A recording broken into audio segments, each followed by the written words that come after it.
Hello friends, welcome to my channel pencil sketch. ఈ video మీకు తెలిసినదే, ఆల్రెడీ షార్ట్ వీడియో అయితే అప్లోడ్ చేశాను నేను దీని గురించి ఇంట్రొడక్షన్ లాగా, కానీ క్లారిటీగా చూపించలేదు.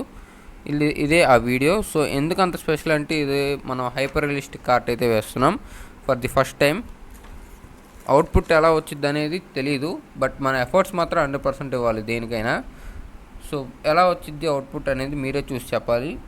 కంటెంట్లోకి వెళ్ళిపోతే ఈ వీడియోలో ఓన్లీ జస్ట్ అవుట్లైన్ అండ్ అలాగే స్మాల్ పార్ట్ ఆఫ్ షేడింగ్ అయితే ఉండబోతుంది అంతే. సో వీడియో చూసి అయితే ఎంజాయ్ చేయండి. అవుట్లైన్కి మనం ఎప్పుడు వాడే సేమ్ మెథడే, గ్రిడ్ మెథడ్ వాడాను. అవుట్లైన్ అనేది సింపులే, బట్ మనం ఎక్కడ డీటెయిల్స్ అయితే యాడ్ చేసుకోవాలో అక్కడ కరెక్ట్గా అవుట్లైన్ అనేది గీసుకోవాలి.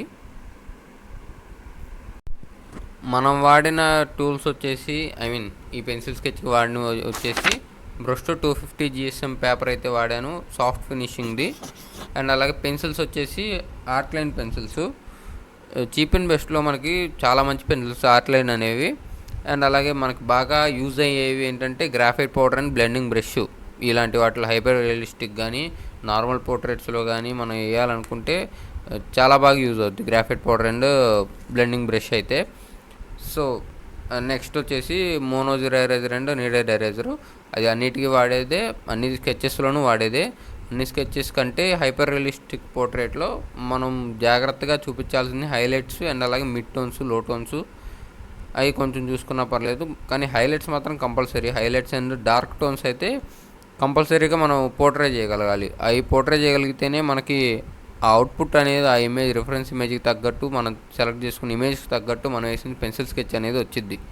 లేదంటే మనం ఎంత మిడ్ టోన్స్, లో టోన్స్ ఎంత పోర్ట్రే చేసినా డార్క్ టోన్స్, హైలైట్ చేయలేకపోతే ఆ ఇమేజ్కి లైఫ్ అనేది ఉండదు.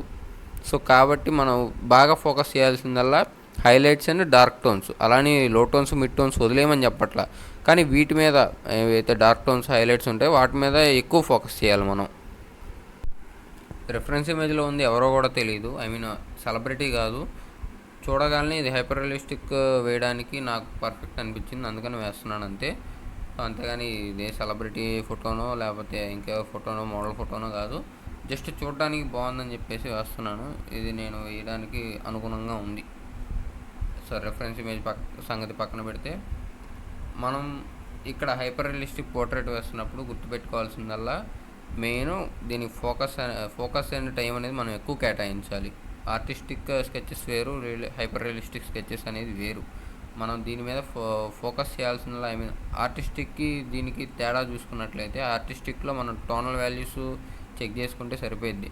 బట్ ఇక్కడ స్కిన్ టెక్స్చర్ అండ్ అలాగే స్కిన్ టెక్స్చర్లో టోనల్ వాల్యూస్ మనం చెక్ చేసుకోవాలి. మనం ఇక్కడ స్కిన్ టెక్స్చర్తో పాటు స్కిన్ టెక్స్చర్లో టోనల్ వాల్యూస్ మనం చెక్ చేసుకోవాలి. సో అలా చేస్తేనే మనకి కరెక్ట్గా మనం అనుకున్నట్టు అవుట్పుట్ అనేది వచ్చిద్ది. లేదంటే మనకి అది ఆర్టిస్టిక్లానే మిగిలిపోయింది అది కూడా. అందుకని మనకి ఫోకస్ అనేది ఎక్కువ ఉండాలి, అండ్ అలాగే టైం కూడా ఎక్కువ తీసుకుంటుంది. నార్మల్ ఆర్టిస్టిక్ దాంట్లో అయితే బేసిక్ లేయరు 2-3 లేయర్స్లో కంప్లీట్ అయిపోయింది అండ్ టోనల్ వాల్యూని బట్టి. నార్మల్ మిడ్ టోను, లో టోన్ అయితే 2-3 లేయర్స్. మరీ డార్క్ అయితే అప్పుడు 4-5 లేయర్స్ అలా పట్టిద్ది. అది కూడా మనం వాడే పెన్సిల్ని బేస్ చేసుకొని ఉంటుంది. అండ్ అలాగే మనం ఫాలో అయ్యే ప్రాసెస్ని కూడా బేస్ చేసుకొని ఉంటుంది. అండ్ అలాగే దీంట్లో హైపర్ రియలిస్టిక్ ఆర్ట్లో వచ్చేసి నేను ఫాలో అయిందల్లా మెయిన్ 4 లేయర్స్ అయితే నేను ఫాలో అవుతున్నాను. ఫస్ట్ వచ్చేసి టోనల్ వాల్యూ, ఏది ఎక్కడ డార్క్ టోన్ అయితే ఎక్కడ లైట్ టోన్ అండ్ ఎక్కడ మిడ్ అనేది అది చూసుకుంటున్నాను. నెక్స్ట్ వచ్చేసి ఆ టెక్స్చర్ అనేది యాడ్ చేస్తున్నాను. ఏ ప్లేస్లో ఏ టెక్స్చర్ యాడ్ చేయాలి. ఇప్పుడు సపోజ్ ఫేస్ వేస్తున్నప్పుడు స్కిన్ టెక్స్చర్ అనేది యాడ్ చేయాలి, ఐబ్రోస్ వేస్తున్నప్పుడు హెయిర్ టెక్స్చర్ అనేది యాడ్ చేయాలి. సో అలాంటి వాటికి సెకండ్ లేయర్ వచ్చేసి అది. అండ్ థర్డ్ లేయర్ వచ్చేసి ఆ టెక్స్చర్కి డార్క్నెస్ టోనల్ వాల్యూస్ యాడ్ చేయడం. ఫోర్త్ వచ్చేసి హైలైట్స్. ఇది మెయిన్ కంపల్సరీగా మనం ఫాలో అవ్వాల్సింది. హైలైట్ లేదంటే ఖచ్చితంగా అది హైపర్ రియలిస్టిక్ పోర్ట్రేట్లా కనిపిది మనకి. ఎక్కడ హైలైట్ ఉందనేది కంపల్సరీగా చూసుకొని హైలైట్ ఇస్తేనే మనకు అది హైపర్ రియలిస్టిక్ పోర్ట్రేట్లా కనిపించింది, కరెక్ట్ ఆర్ట్ వర్క్ జరుగుతుంది అక్కడ. మనం ఎప్పుడు హైలైట్ అండ్ డార్క్ అనేది యాడ్ చేయలేకపోయామో అక్కడే మనకు మైనస్ అయిపోయింది.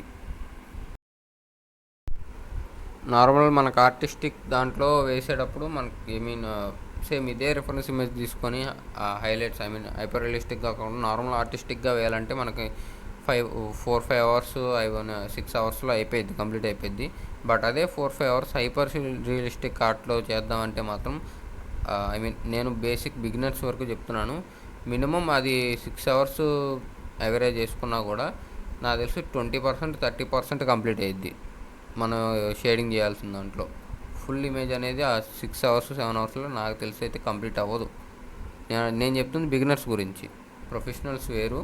నేను మాట్లాడితే ఈ ఛానల్ అనేది ప్రొఫెషనల్స్ కోసం కాదు, బిగినర్స్ కోసం పెట్టాను నేను. సో వాళ్ళ గురించి నేను మాట్లాడతాను, ఇప్పుడు చెప్పినా కూడా వాళ్ళకి తగ్గట్టుగా చెప్తాను.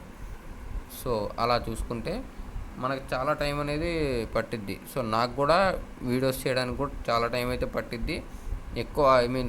సో ఇంతవరకు చూసుకుంటే నేను ఈ వీడియోలో ఎంతవరకు వచ్చిందో అది గీయడానికి నాకు మినిమం 2 అవర్స్ పట్టింది. అవుట్లైన్ కానీ ఈ వీడియోలో చూపించే షేడింగ్ వర్క్ కానీ. సో అంత టైం అయితే పట్టిద్ది. వీడియోస్ అనేది కొంచెం లేట్గానే వస్తాయి. చిన్న కంటెంట్ తీసి మళ్ళీ అది వీడియో పెట్టేసి అన్ని ఫుల్ ఎక్కువ అయిపోతాయి వీడియోలు అనేవి. సో అందుకని చెప్పేసి 2-3 డేస్ రికార్డింగ్ చేసి దాన్ని బట్టి పెడతాను నేను. ఒక రోజు ఎక్కువ కంటెంట్ చేశానంటే నెక్స్ట్ డే పెట్టచ్చు, అవకాశాన్ని బట్టి చూస్తాను నేను. సో ఇలాంటి మరిన్ని హైపర్ రియలిస్టిక్ పోర్ట్రేట్లో మరిన్ని టిప్స్ అండ్ నాకు తెలిసినవి ట్రిక్స్ కానీ అలాంటివి చెప్తూనే ఉంటాను. నెక్స్ట్ వీడియోస్ అనేవి మిస్ అవ్వకండి, కంపల్సరీగా చాలా బాగుంటుంది. మంచి కంటెంట్తో అయితే వస్తాను మీ ముందుకి. అలాంటి వీడియోలు మిస్ అవ్వకుండా ఉండాలంటే నా ఛానల్ని వెంటనే సబ్స్క్రైబ్ చేసుకోండి. అలాగే పక్కనే ఉన్న బెల్ ఐకాన్ క్లిక్ చేసి ఆల్లో పెట్టుకోండి. అప్పుడే నేను పెట్టే వీడియో నోటిఫికేషన్స్ మిస్ అవ్వకుండా మీకు వస్తాయి. ఈ వీడియో కనుక నచ్చినట్లయితే లైక్ చేయండి, కామెంట్ చేయండి, అండ్ అలాగే ఆర్ట్ అంటే ఇష్టం ఉన్న మీ ఫ్రెండ్స్ అండ్ ఫ్యామిలీ మెంబర్స్కి షేర్ చేయండి.